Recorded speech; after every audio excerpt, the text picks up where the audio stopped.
ನಮಸ್ಕಾರ. ನೀವು ನೋಡ್ತಾ ಇದ್ದೀರಾ DVG ವಾಯ್ಸ್. ನಾನು ನಿಮ್ಮ ಕರಿಯಪ್ಪ.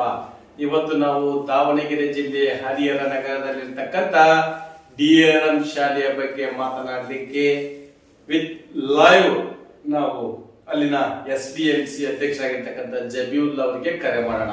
ಅದಕ್ಕಿಂತ ಮುಖ್ಯವಾಗಿ ಆ ಶಾಲೆಗೆ ಸಂಬಂಧಪಟ್ಟಿರ್ತಕ್ಕಂಥ ಜಾಗವನ್ನ 10 ಎಕರೆ 14 ಗುಂಟೆ ಇರ್ತಕ್ಕಂಥ ಧರ್ಮ ರತ್ನಾಕರ ಆವಾಗಿನ ದಾನಿಗಳು ಕೊಟ್ಟಂತ ಒಂದು ಜಾಗದಲ್ಲಿ ಬೇರೆ ಬೇರೆ ಕಾಂಪೌಂಡ್ಗಳು ಬಂದಿದ್ದಾವೆ. ಹಾಗಾಗಿ ಈಗ ಹಿಂದೆ BP ಹರೀಶ್ ಅವರಿಗೆ ಸಹ ನಾವು ಮನವಿ ಮಾಡಿದ್ದೀವಿ. ಅದೇ ರೀತಿಯಾಗಿ ಜಿಲ್ಲಾಧಿಕಾರಿಗಳು ಮೊನ್ನೆ ಅವರ ಹತ್ರ ನೇರವಾಗಿ ಹೋದಾಗ ಹರಿಹರ ನಗರಸಭೆಯಿಂದ ಒಂದು ಬೋರ್ ವ್ಯವಸ್ಥೆನೂ ಮಾಡಿದ್ದಾರೆ. ಬಟ್ ಇಲ್ಲಿ ಇಷ್ಟಕಂಡೆಲ್ಲ ಒಂದು ಮೀಡಿಯಾ ಅಥವಾ ಒಬ್ಬ ಅಧ್ಯಕ್ಷರು ಹಾಗೂ ಆ ಹರಿಹರದಲ್ಲಿರ್ತಕ್ಕಂಥ ಕೆಲವು ಗ್ರಾಮಸ್ಥರು ಸಪೋರ್ಟ್ ಮಾಡೋದ್ರಿಂದ ಈ ಕೆಲಸಗಳೆಲ್ಲ ಆಗ್ತಾ ಇದ್ದಾವೆ. ಬಟ್ ಇಲ್ಲಿ ಈ ಪ್ರೈವೇಟ್ ಶಾಲೆಯವರನ್ನ ಬೆಳೆಸೋದಕ್ಕೆ ಸರ್ಕಾರಿ ಶಾಲೆಗಳನ್ನ ಮುಚ್ಚಿಸುವ ತಂತ್ರವನ್ನ DDPI ಹಾಗೂ BO ಅವರು ಮಾಡ್ತಾ ಇದ್ದಾರೆ ಅನ್ನೋ ಒಂದು ಡೌಟ್ ಸ್ಟಾರ್ಟ್ ಆಗ್ಬಿಟ್ಟಿದೆ ನನಗ. ಯಾಕೆ ಅಂತ ಹೇಳಿದ್ರೆ ಈ DDPI ಅವರಿಗೆ ಹಾರಿಕೆ ಉತ್ತರ ಅಂತ ಹೇಳ್ತಾರೆ ನೋಡಿ. ಹಾರಿಕೆ ಉತ್ತರ ಸರ್, ಅಲ್ಲಿ ಆ ಸಮಸ್ಯೆ ಇದೆ, ಇಲ್ಲಿ ಈ ಸಮಸ್ಯೆ ಇದೆ ಅಂತ ಹೇಳಿದ್ರೆ ಸರಿ ನಾನು ಮಾತಾಡ್ತೀನಿ, ಕಟ್ ಮಾಡ್ತಾರೆ. ಅಂದ್ರೆ ಇವ್ರು ಏನ್ ನಮಗೆ ಸಂಬಳ ಕೊಡ್ತಾರೋ ಅಥವಾ ಇವ್ರ ಸಂಬಳವನ್ನ ಗಂಟೆ ಹೊಡಿ ಸಂಬಳ ತಗೊಂತಾರಲ್ಲ ಆ ಕೆಟಗರಿಯಲ್ಲಿ ಏನಾದ್ರೂ ಈ DDPI ಹಾಗೂ BOಗಳು ಇದ್ದಾರ ಅನುಮಾನ ಕಾಡ್ತಾ ಇದೆ.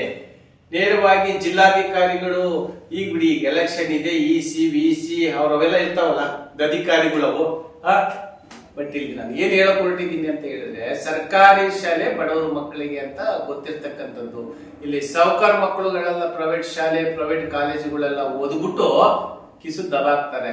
ಇಲ್ಲಿ ಪಾಪ ಬಡವರು ಮಕ್ಕಳು ಸರ್ಕಾರಿ ಶಾಲೆ 1ರಿಂದ SSLC ತನ ಅದ್ ಹೆಂಗಿರ್ತದ ಹಂಗೆ ಓದ್ಬೋದು, ಬಿಟ್ರು ಬಿಡ್ಬೋದು, ಆಟ ಊಟ ಜಾರಿ ಮನೆ ಕಡೆಗೆ ಅಂತಾರಲ್ಲ ಆ ಒಂದು ರೂಟ್ ಅಲ್ಲಿ ಈ ಸರ್ಕಾರ ಈ ಮೇಷ್ಟ್ರುಗಳು ಲಕ್ಷಗಟ್ಟಲೆ ಸಂಬಳ ತಗೊಳ್ತಾರೆ. ಆ DRM ಶಾಲೆಯಲ್ಲಿ ಈಗ ಇರ್ತಕ್ಕಂಥ ಪ್ರೆಸೆಂಟ್ HM ಅಂತ ಇದ್ದಾರೆ, ಅವ್ರು ಏನ್ ಮಾತಾಡ್ತಾರೆ ಅಂತ ಅವ್ರಿಗೆ ಖಬರ್ ಇರಲ್ಲ. ಮೊನ್ನೆ ಅವ್ರ ಶಾಲೆಯಿಂದ ಒಂದು ಶಾಲೆಯಲ್ಲಿ ಅಧ್ಯಕ್ಷರು ಇವು ಮಾಡ್ಕೊಂಡಿದ್ದಾರೆ ಲೇಡೀಸ್ ಹಾಗೂ ಅಲ್ಲಿರ್ತಕ್ಕಂಥ ಮಕ್ಕಳು ಫೋನ್ ಮಾಡ್ತವೆ ನನಗೆ. ಯಾಕೆಂದ್ರೆ ಅಲ್ಲಿ ಶಾಲೆಯಲ್ಲಿ ಪಾಠನೇ ಮಾಡಲ್ಲ. ನನಗೆ ಗೊತ್ತಿರೋ ರೀತಿಯಲ್ಲಿ ಆ ಹಿಂದೆ ಅದ್ರ ಬಗ್ಗೆ ಬಹಳ ನ್ಯೂಸ್ ಸಹ ಮಾಡಿದೆ, DDPI ಅವ್ರಿಗೆ ಹೇಳಿದೆ, ಏನೂ ಉಪಯೋಗ ಇಲ್ಲ. ಸರ್ಕಾರಿ ಶಾಲೆಯಲ್ಲಿ ಆ ರೀತಿಯಾಗಿ ಹೋಗ್ಬಿಟ್ಟಿದೆ. ನಾನು ಇಲ್ಲಿ ಏನ್ ಹೇಳಕೊಟ್ಟಿದ್ದೀನಿ ಈಗ ಅಂತ ಹೇಳಿದ್ರೆ, ಬಹಳ ಹೋರಾಟ ಮಾಡಿ ಬಹಳ ಅಲ್ಲಿರ್ತಕ್ಕಂಥ ವ್ಯಕ್ತಿಗಳು ಸಪೋರ್ಟ್ ಮಾಡಿ ಈಗ ಅದು ಒಂದು ಹಂತಕ್ಕೆ ಬಂದು ನಿಂತಿದೆ. ಯಾವ ಪ್ರೈವೇಟ್ ಶಾಲೆಗೂ ಕಡಿಮೆ ಇಲ್ಲ ಅನ್ನೋ ರೀತಿಯಲ್ಲಿ ರೆಡಿ ಮಾಡಿಸ್ತಾ ಇದ್ದಾರೆ ಅಲ್ಲಿನ ಸುತ್ತಮುತ್ತಲಿನ ಪೋಷಕರು, ಆ ಮಕ್ಕಳ ಪೋಷಕರು. 665 ಜನ ಇರ್ತಕ್ಕಂಥ ಸ್ಟ್ರೆಂತ್ ಇವತ್ತು 240-250 ಜನಕ್ಕೆ ಬಂದು ನಿಂತ್ಕೊಂಡಿದೆ ಅಂತ ಹೇಳಿದ್ರೆ ಅಲ್ಲಿರ್ತಕ್ಕಂಥ ಟೀಚರ್ಸ್ಗಳು ಏನ್ ಗೆಣಸ್ಕರಿತಾರ ಸ್ವಾಮಿ. ಒಂದು ಆಫೀಸಲ್ಲಿ ಕುತ್ಕೊಂಡು ಪಂಟು ಬಾರಿಸ್ತಾರೆ. ಹಾಗಂತ ಅಷ್ಟಿಗೂ ಹೇಳಲ್ಲ, ಒಬ್ರು ಇಬ್ರು ಪ್ರಾಮಾಣಿಕರಿದ್ದಾರೆ ಅಲ್ಲಿ. ಆದ್ರೆ ಆ ಶಾಲೆಯ ನಡೆಸಬೇಕಾಗಿರ್ತಕ್ಕಂಥ HM ನಾವು ಹೋದ್ರೆ ಯಾವ ಪರ್ಮಿಷನ್ ತಗೊಂಡ್ಬಂದಿದ್ದೀರಿ ನೀವು ಅಂತ ಕೇಳ್ತಾನೆ, ಉಡಾಪೆ ಉತ್ತರ ಕೊಡ್ತಾನೆ ಆ ವ್ಯಕ್ತಿ ಅಂತ ಹೇಳಿದ್ರೆ ಮೇಸ್ಟರ್ ಆಗೋದಕ್ಕೆ ಲಾಯಕ್ ಇದಾರ ಅಂತ ಹೇಳೋದ್ರ ಮುಖಾಂತರ ಮೊನ್ನೆ ಏನದು ಬೀಳ್ಕೊಡುಗೆ ಸಮಾರಂಭ ಮಾಡ್ಲಿಕ್ಕೆ, ಸರ್ ನಾವು ಯೂನಿಫಾರ್ಮ್ ಹಾಕಲ್ಲ, ಕಲರ್ ಡ್ರೆಸ್ನೇ ಹೋಗ್ತೀವಿ, ಸ್ವಲ್ಪ ನೀವು ನಿಮ್ಮ ಒಂದು ಇದರಲ್ಲಿ ಹೇಳಿ ಸರ್, ನಮ್ಮ ಶಾಲೆಯಲ್ಲಿ ಮಾಸ್ಟರ್ ಅಂದ್ರೆ ಇದು HM ಕೇಳ್ತಾ ಇಲ್ಲ, ಯೂನಿಫಾರ್ಮ್ನಾಗ ಬರಬೇಕು, ನೀವು ಬೀಳ್ಕೊಡುಗೆ ಸಮಾರಂಭಕ್ಕೆ ಅಂತ ಹೇಳ್ತಾ ಇದ್ದಾರೆ ಅಂತಂದಾಗ ನಾನು ಡೈರೆಕ್ಟ್ ಆಗಿ DDPI ಕೊಟ್ರೇಶ್ ಅವ್ರಿಗೆ ಫೋನ್ ಮಾಡ್ತೀನಿ. ಕೊಟ್ರೇಶ್ ಅವರು ಸರ್ ಅದು ನಾನು ಮಾಡ್ಕೊಡ್ತೀನಿ ಬಿಡಿ ಸರ್ ಅಂತ ಹೇಳ್ತಾರೆ. ಉಡಾಪೆ ಉತ್ತರ ಅಂತ ನಾನು ಯಾಕೆ ಹೇಳ್ತೀನಿ ಅಂದ್ರೆ, ಈ ತರ ಬಹಳ ವಿಚಾರಗಳಲ್ಲಿ ಅಲ್ಲಿ SOG ಕಾಲೋನಿಯಲ್ಲಿ ಒಂದು ಕಾನ್ವೆಂಟ್ ಇದೆ ಸರ್, ಅದು ಆಟಕ್ಕುಂಟು ಲೆಕ್ಕಕ್ಕಿಲ್ಲ ಅನ್ನಂಗಿದೆ, ಒಂದು ಮಹಾನಗರ ಪಾಲಿಕೆ ಜಾಗದಲ್ಲಿದೆ, ಆ ಶಾಲೆ ಬಗ್ಗೆ ಸ್ವಲ್ಪ ಮಾತಾಡಿ ಅಂತ ಹೇಳಿದ್ರೆ ನಾನು ಮಾತಾಡ್ತೀನಿ. ಅಂದ್ರೆ ಇವರು ತಿಂಗಳಾಗ್ಬೇಕು ಸಂಬಳ ತಗೋಬೇಕು, ತಿಂಗಳಾಗ್ಬೇಕು ಸಂಬಳ ತಗೋಬೇಕು ಅಂತಾರಲ್ಲ ಆ ಕೆಟಗರಿಯಲ್ಲಿ ಇವರು ಸರ್ಕಾರಿ ಅಧಿಕಾರಿಗಳು ಅಂತ ಹೇಳಿದ್ರೆ ಸಾರ್ವಜನಿಕರ ಒಂದು ಸಮಸ್ಯೆಗಳನ್ನ ಬಗೆಹರಿಸೋರು ಅಂತ ಅನ್ನಂಗ್ ಆಗಿರ್ಬೇಕ ಹೊರತು ಬೇರೆ ರೀತಿ ಆಗ್ಬಾರ್ದ್ರಿ. ನೋಡೋಣ ಈಗ ಅಲ್ಲಿ ಕಾಂಪೌಂಡಿನ ವ್ಯವಸ್ಥೆಗೆ ಅರ್ಜಿಯನ್ನ ನಮ್ಮ ವಾಹಿನಿಯಿಂದ ಹಾಗೂ ಅಶ್ವಮೇಧ, ಆವಿಷ್ಕಾರ್, ಜರ್ನಲಿಸ್ಟ್ ವಾಯ್ಸ್ ಹೀಗೆ ಹಲವಾರು ಪತ್ರಿಕೆಯ ಮಾಧ್ಯಮದವರು ಆಮೇಲೆ ಕರ್ನಾಟಕ ಕಾರ್ಯನಿರತ ಪತ್ರಕರ್ತರ ಧ್ವನಿ ಸಂಘಟನೆ ದಾವಣಗೆರೆ ಜಿಲ್ಲಾಧ್ಯಕ್ಷ ನಾನು ಹಾಗೂ ತಾಲೂಕು ಜಿಲ್ಲಾಧ್ಯಕ್ಷರಾಗಿರ್ತಕ್ಕಂಥ ಕಣಿವಿ ಅವರು, ಉಪಾಧ್ಯಕ್ಷರಾಗಿರ್ತಕ್ಕಂಥ ಆಮೇಲೆ ಅದಕ್ಕಿಂತ ಮುಂಚಿತವಾಗಿ ರಾಜ್ಯ ಸಂಚಾಲಕರಾಗಿರ್ತಕ್ಕಂಥ ದೇವರಾಜ್ ಬಳೆಗಾರ್ ಅವರು ಸಹ ಈ ಒಂದು ತಂಡದಲ್ಲಿ ಇದ್ದಾರೆ. ಯಾಕಂದ್ರೆ ಅವರು ರಾಜ್ಯ ಸಂಚಾಲಕರು ಕಾರ್ಯನಿರತ ಪತ್ರಕರ್ತರ ಧ್ವನಿ ಸಂಘಟನೆಯ.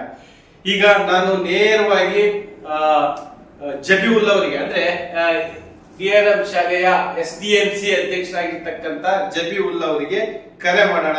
ಅವರು ಏನ್ ಮಾತಾಡ್ತಾರೆ ಎಂಬುದರ ಬಗ್ಗೆ ನೀವೆಲ್ಲರೂ ಸಹ ಕೇಳಿ, ಆಮೇಲೆ ಮುಂದೆ ಅವ್ರು ಏನ್ ಹೇಳ್ತಾರೆ ಅದ್ರ ಬಗ್ಗೆ ನಾವು ಮುಂದೆ ಮಾತಾಡ್ತಾ ಹೋಗೋಣ ಅಂತ ಹೇಳ್ತಾ ಇದ್ದೀನಿ. ಈಗ ಮೊದಲನೇದಾಗಿ ಆ ಒಂದು ಶಾಲೆ ಅಲ್ಲಿ ಬೆಳೆಸ್ತಾ ಇರ್ತಕ್ಕಂಥ ಮಕ್ಕಳು, ಆ ಮಕ್ಕಳನ್ನ ಯಾವ ರೀತಿ ನೋಡ್ಕೊಳ್ತಾರೆ, ಆ ಒಂದು ಜಬೀವುಲ್ಲಾ ಅವ್ರ ಹತ್ರ ನೇರವಾಗಿ ನಮ್ಮ ಲೈನ್ ಬಂದಿದ್ದಾರೆ. ಬನ್ನಿ ಮಾತನಾಡೋಣ. ಸರ್ ನಮಸ್ತೆ. DRM ಶಾಲೆ SDMC ಅಧ್ಯಕ್ಷರು ಜಬೀವುಲ್ಲಾ ಅವರಲ್ರ?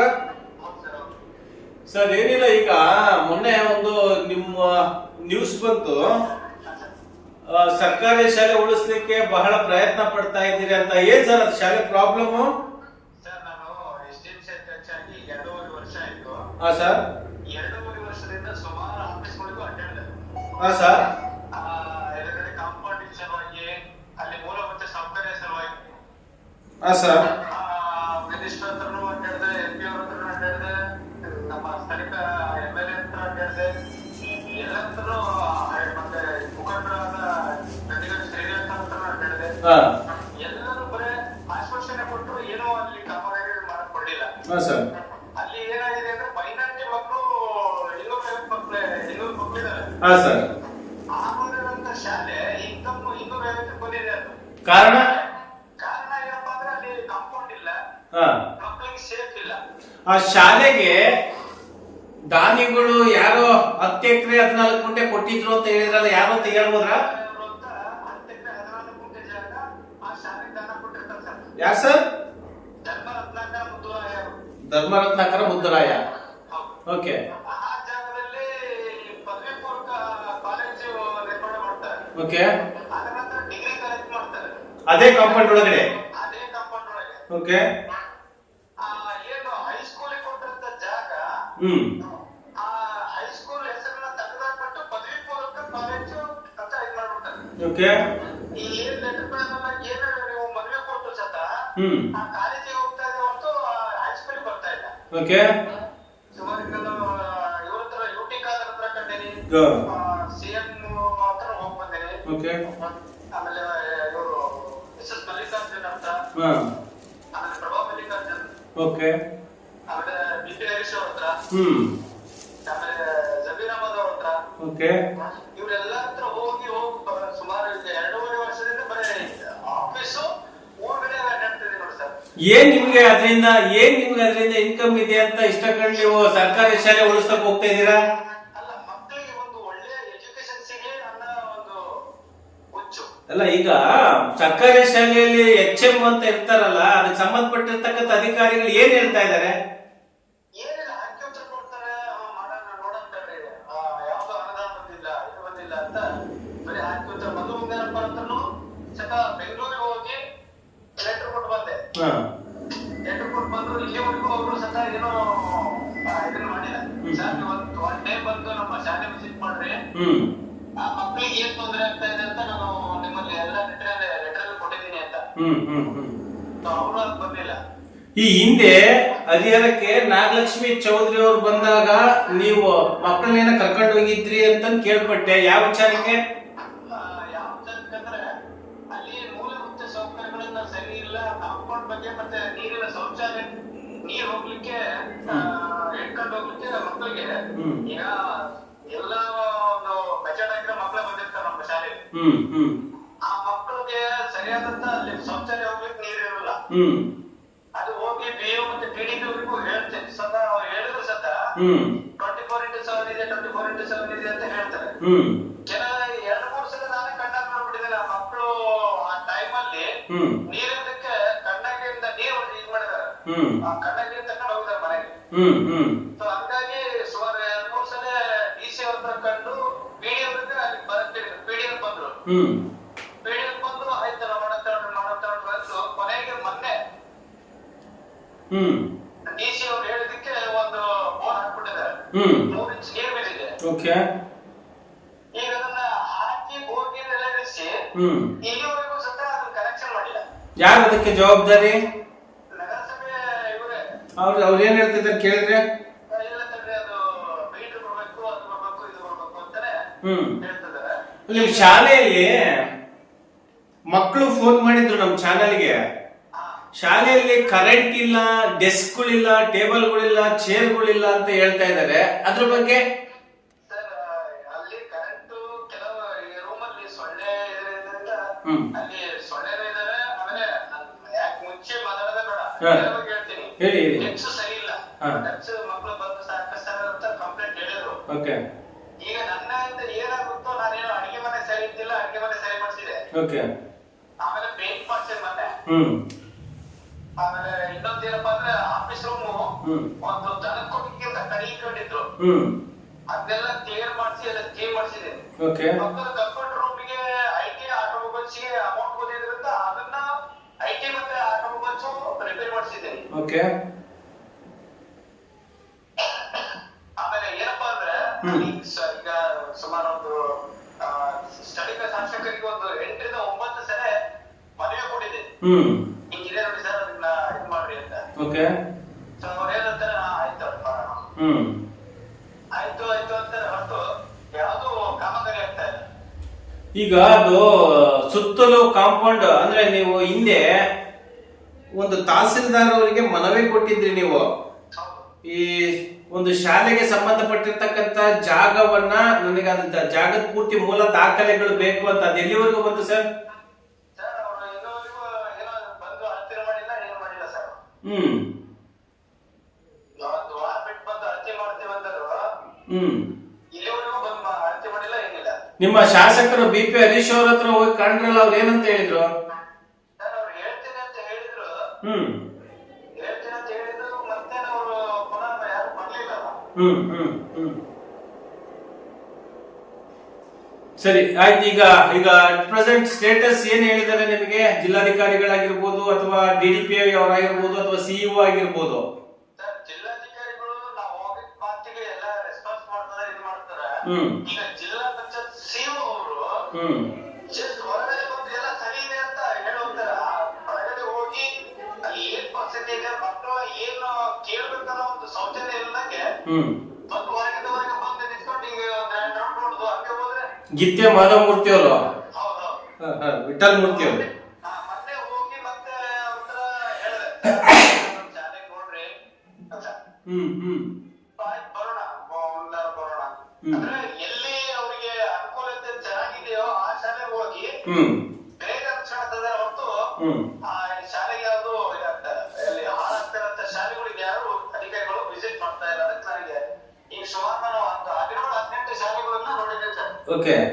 ಈ ರೀತಿ ಇರೋದ್ರಿಂದ ಇವರು ಮಧುಮಂಗಪ್ಪ ಹೇಳ್ತಾರೆ, ನಾವು ಒಬ್ಬ ಮಕ್ಕಳಿದ್ರು ಶಾಲೆ ಬಂದ್ ಮಾಡಲ್ಲ ಅಂತ. ಶಾಲೆ ಬಂದ್ ಮಾಡಕ್ ಬೇಡ, ಇವರು ಈ ರೀತಿ ಕೊಟ್ರೆ ಆಟೋಮೆಟಿಕ್ ಶಾಲೆನೇ ಬಂದ್ ಆಗ್ತದೆ. ಅಧಿಕಾರಿಗಳು ಸರಿಯಾಗಿ ಅಲ್ಲಿ ರೆಸ್ಪಾನ್ಸ್ ಮಾಡ್ತಾ ಇಲ್ಲ, ಆ ವಿಸಿಟ್ ಮಾಡ್ತಾ ಇಲ್ಲ. DO ಆಗ್ಲಿ DDP ಆಗ್ಲಿ ಒಂದು ಯಾವಾಗೋ ಮನ್ಸಿಗೆ ತಿಳಿದ ಬರ್ತಾರೆ, ನೋಡಿ ಹೋಗ್ಬಿಡ್ತಾರೆ, ಮುಗ್ದೋತು, ಏನ್ ಮಾತಾಡೋದಿಲ್ಲ. ಮಕ್ಕಳಿಗೆ ಏನನ್ನೋದು ಕೇಳ್ಬೇಕು, ಏನ್ ಬೇಕಮ್ಮ, ಏನ್ ಓದ್ಲಿಕ್ಕೆ ಏನ್ ಓದಿಸ್ತದಾರೆ ಏನಂತ ಒಂದು ದಿನ ನಾನು ಕೇಳಿಲ್ಲ. ಈ 2.5 ವರ್ಷದಾಗೆ ಅವ್ರು ಯಾವ್ದೇ ಕಾರಣಕ್ಕೂ ಮಕ್ಕಳಿಗೆ ಈ ರೀತಿ ಕೇಳಿರೋದನ್ನ ಕೇಳಿಲ್ಲ. ಹಂಗಲ್ಲ, ಈಗ ಸರ್ಕಾರಿ ಶಾಲೆಗೆ HM ಹಾಗೂ SDMC ಅಧ್ಯಕ್ಷರು ಹಾಗೂ SDMC ತಂಡನೇ ಸುಪ್ರೀಮೋ. ಸರ್, SDMC ಅಧ್ಯಕ್ಷರು ಏನ್ ಮಾಡ್ತಿದಾರೆ ಅಂದ್ರೆ, ಈ 2.5 ವರ್ಷದಾಗ ಈ ಮೊನ್ನೆ 5 ತಿಂಗಳಿಂದ ನನಗೆ ಅಕೌಂಟ್ ಕ್ಲಿಯರೆನ್ಸ್ ಸಿಕ್ಕಿರೋದು. ಅಕೌಂಟ್ 5 ತಿಂಗಳ ನಂತರ ಸಿಕ್ಕಿರ್ಬೇಕು. ಆ ದುಡ್ಡನ್ನ ಈ ಹಿಂದೆ ಇದ್ದಂತ 12 ವರ್ಷ ಏನು ಇದು ಮಾಡಿದ್ರಲ್ಲ SDMC ಮತ್ತೆ HM, ಅವ್ರನ್ನ ಇದು ಮಾಡ್ಬೋದು ಸರ್. ಯಾಕಂದ್ರೆ ನಾನ್ ಬಂದ ಮೇಲೆ ನನ್ನ ಗಮನಕ್ಕೆ ಬಂದ ಮೇಲೆ ಯಾವ ಅಮೌಂಟ್ ಎಷ್ಟು ಬಂತು, ಅದು ಏನೇನ್ ಕೆಲಸ ಕಾಮಗಾರಿ ಮಾಡ್ಬೇಕು ಅದನ್ನ ಮಾಡಿದ್ದೀನಿ. ಸೊ ಹಿಂದೆ ಏನ್ ಮಕ್ಕಳಿಗೆ ಈಗ ಅಲ್ಲಿ ಏನ್ ಕಾಂಪೌಂಡ್ ಇಲ್ಲದಕ್ಕೆ ಟೀಚರ್ಗಳು ತಗೊಂಡ್ ಹೋಗ್ತದಲ್ಲ, ಅದ್ರ ಬಗ್ಗೆ ಮತ್ತೆ ಬೇಕಾಗುತ್ತೆ. ನನ್ನ ಕೆಲಸ ಹೊರಗಡೆ ಬಿಟ್ಟು ನನ್ನ ಶಾಲೆ ಬಗ್ಗೆ ಒಬ್ಬ ಓಕೆ. ಬೆಳಗ್ಗೆ 8:30 9:30 ಪ್ರೇಯರ್ ಆಗೋವರೆಗೂ ಅಲ್ಲಿ ಇಟ್ಕೊಂಡು ಇವರು ಆ ಪ್ರೇಯರ್ ಮುಗಿದ್ಮೇಲೆ ಮಕ್ಕಳು ಮಕ್ಕಳು ಹೋಗ್ತಿಲ್ಲ. ಈಗ ಅಲ್ಲಿ 600 ಇರ್ತಕ್ಕಂಥ ಜನಸಂಖ್ಯೆ 200ಕ್ಕೆ ಬಂದು ನಿಂತ್ಕೊಂಡಿದೆ ಅಥವಾ 250ಕ್ಕೆ ಬಂದು ನಿಂತ್ಕೊಂಡಿದೆ ಅಂದ್ರೆ ಅಲ್ಲಿನ ಶಿಕ್ಷಕರು ಅಲ್ಲಿನ ವ್ಯವಸ್ಥೆಯೇ ಕಾರಣ ಅಂತ ಹೇಳ್ತಾ ಇದ್ದೀರಾ. ಈಗ ಅದು ಮತ್ತೆ ಮೊದಲಿನ ರೀತಿ ಆಗ್ಬೇಕು ಅಂತ ಹೇಳಿದ್ರೆ ಇಂಪ್ರೂವ್ಮೆಂಟ್ ಆಗ್ಬೇಕು.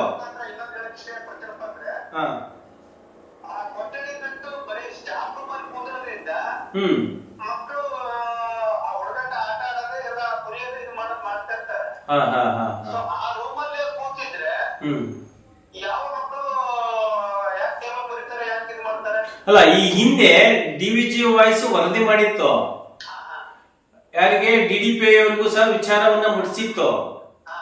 ಅಲ್ಲಿ CC ಕ್ಯಾಮ್ರಾದ ವ್ಯವಸ್ಥೆ ಮಾಡಿಕೊಡ್ತೀನಿ ಅಂತ DDPI ಅವರು ಹೇಳಿದ್ರು. ಅದಾಗಿಲ್ವಾ ಇನ್ನು? ಸುಳ್ಳು ಸರ್, ಎಲ್ಲ ಸುಳ್ಳು ಸರ್. ಯಾವ ನೋಡಿ ಆ ಬಿಲ್ಡಿಂಗ್ ಡೆಮಾಲಿಷ್ ಮಾಡಿರೋ ದುಡ್ಡು 2,85,000 ರೂಪಾಯಿ ದುಡ್ಡು ಆ DDPI ಅವರ ಇದ್ರಲ್ಲೇ ಇರುತ್ತೆ. ಅದನ್ನ ಕೊಟ್ರೆ ಟ್ಯಾಕ್ಸ್ ಮಾಡ್ಬೋದು. ಇವಾಗ ನನ್ನ ಹತ್ರ ಸ್ವಲ್ಪ ಅಮೌಂಟ್ ಅಲ್ಲಿ ಟೇಬಲ್ ಮಾಡಿಸಿದೀನಿ, ಬೀಲ್ ಮಾಡಿಸ್ತಾ ಇದೀನಿ. ಇಷ್ಟೆಲ್ಲ ಕಂಪ್ಯೂಟರ್ ರೂಮ್ಸ್, ಟೇಬಲ್ ಇರಲಿಲ್ಲ, ಅವು ಎಲ್ಲ ಮಾಡ್ತಾ ಇದೀನಿ. ಇವು ಇರೋಂತ ಅಮೌಂಟ್, ಶಾಲೆಗೆ ಬಂದಿರೋಂತ ಅಮೌಂಟ್ ಶಾಲೆಗಳ ಕಳ್ಸಕ್ಕೆ ಪ್ರೊಸೀಜರ್ ಬಹಳ ದಿನದ ವರ್ಷ ತಗೊಂತಾರೆ. 1 ವರ್ಷ ಅಲ್ಲ ಅದಿರೋದು. ಆ ವರ್ಷದ ಹಣವನ್ನ ಅದೇ ವರ್ಷನೇ ಬಳಸಬೇಕು ಅಂತ ಇದೆಯಲ್ಲ ಆದೇಶ.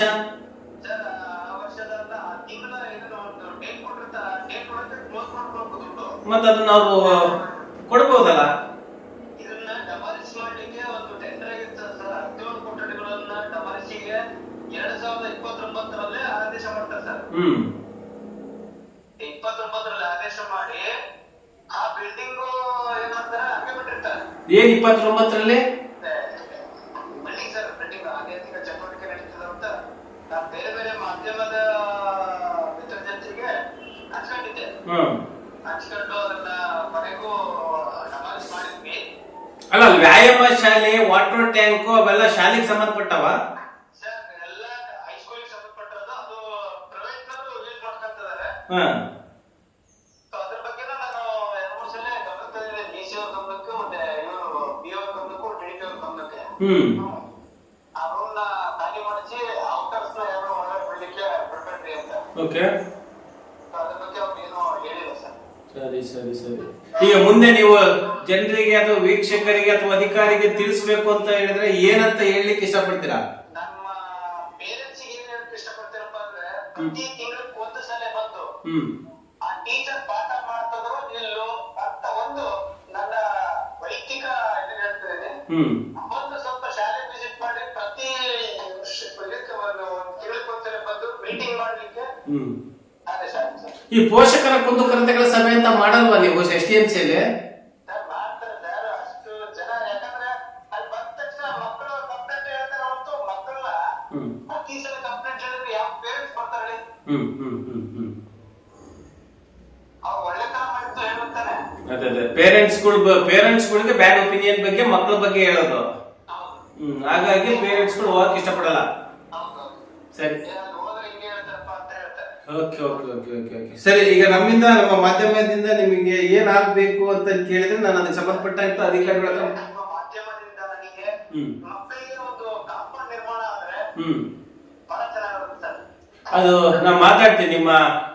ನಮ್ಮ ದಾವಣಗೆರೆ ಉಸ್ತುವಾರಿ ಸಚಿವರಾಗಿರ್ತಕ್ಕಂಥ SS ಮಲ್ಲಿಕಾರ್ಜುನ್ ಹಾಗೂ ಹರಿಹರ ಶಾಸಕರಾಗಿರ್ತಕ್ಕಂಥ BP ಹರೀಶ್ ಅವ್ರ ಹತ್ರ ಮಾತಾಡಿ ನಿಮಗೆ ಆ ಒಂದು ಕಾಂಪೌಂಡಿನ ವ್ಯವಸ್ಥೆಯನ್ನ ಮಾಡಿಸ್ಕೊಡೋ ವ್ಯವಸ್ಥೆಯನ್ನ ನಮ್ಮ ಚಾನಲ್ ವತಿಯಿಂದ ಮಾಡಿಸ್ತೀವಿ ಸರ್.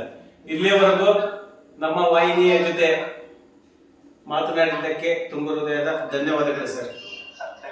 ನಿಮ್ಮ ಚಾನಲ್ಗೂ, ನಮ್ಮ ಶಾಲೆ ಮುಖಾಂತರ ಎಲ್ಲರಿಗೂ, ನಿಮ್ಮ ಚಾನಲ್ ಮಾಧ್ಯಮದವರಿಗೆ ಎಲ್ಲರಿಗೂ ಒಂದು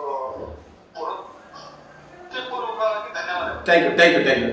ನೋಡಿದ್ರಲ್ಲ, ಇದು ನಮ್ಮ ದಾವಣಗೆರೆ ಜಿಲ್ಲೆ ಹರಿಹರ ನಗರದಲ್ಲಿರ್ತಕ್ಕಂಥ DRM ಶಾಲೆಯ ಏನಂತ ಹೇಳಿದಿನ ಶಾಲೆಯ ಮುಖ್ಯೋಪಾಧ್ಯಾಯರ ತಿಳುವಳಿಕೆ ಅಂತ ಹೇಳ, ಅಥವಾ ತಿಳ್ಕೋಬೇಕು ಅಂತ ಹೇಳ, ಅಥವಾ ಸರ್ಕಾರಿ ಶಾಲೆಗಳನ್ನು ಮುಚ್ಚಿಸಬೇಕು ಅಂತ ಈ ಅಧಿಕಾರಿಗಳು ಎಲ್ಲರೂ ಸೇರಿ ಕುತಂತ್ರ ಮಾಡ್ತಾ ಇದ್ದಾರ.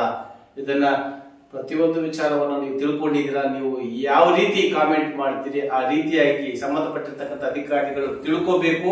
ಅಲ್ಲಿ ಕಾಂಪೌಂಡಿನ ವ್ಯವಸ್ಥೆಯನ್ನ ಮಾಡಬೇಕು. ಸಂಬಂಧಪಟ್ಟಿರ್ತಕ್ಕಂಥ ಇದರಲ್ಲಿ ಯಾವುದೇ ರೀತಿ ರಾಜಕಾರಣ ತೋರ್ಸಕ್ ಹೋಗ್ಬೇಡಿ. 600 ಜನ ಇರ್ತಕ್ಕಂಥ ಸ್ಟ್ರೆಂತ್ ಇವತ್ತು 200 ಜನಕ್ಕೆ ಬಂದು ನಿಂತ್ಕೊಂಡಿದೆ ಅಂತ ಹೇಳಿದ್ರೆ ಅಲ್ಲಿರ್ತಕ್ಕಂಥ ಶಿಕ್ಷಕರ ತಪ್ಪು ಅಂತ ಹೇಳ್ತಾ ಈ ವಿಡಿಯೋವನ್ನ ಇವತ್ತಿಲ್ಲಿ ಮುಗಿಸ್ತಾ ಇದ್ದೀನಿ. ಮತ್ತೆ ಮುಂದಿನ ಸಂಚಿಕೆಯಲ್ಲಿ ಇನ್ನಷ್ಟು ವಿಡಿಯೋಗಳನ್ನ ನಿಮಗೆ ತಿಳಿಸ್ತಾ ಹೋಗ್ತೀನಿ. ಬೇರೆ ಬೇರೆ ವಿಚಾರಗಳ ಬಗ್ಗೆ ತಿಳಿಸ್ತಾ ಹೋಗ್ತೀನಿ. ಇಲ್ಲಿವರೆಗೂ ಯಾರು ನಮ್ಮ ಚಾನಲ್ಗೆ ಸಬ್ಸ್ಕ್ರೈಬ್ ಆಗಿಲ್ಲ ಅವರೆಲ್ಲರೂ ಸಬ್ಸ್ಕ್ರೈಬ್ ಆಗಿ, ಲೈಕ್ ಮಾಡಿ, ಶೇರ್ ಮಾಡಿ, ಕಾಮೆಂಟ್ ಮಾಡಿ ಅಂತ ಹೇಳ್ತಾ ಇದು ನಿಮ್ಮದೇ ಧ್ವನಿ, ನಿಮ್ಮದೇ ಶಕ್ತಿ. ನಮಸ್ಕಾರ.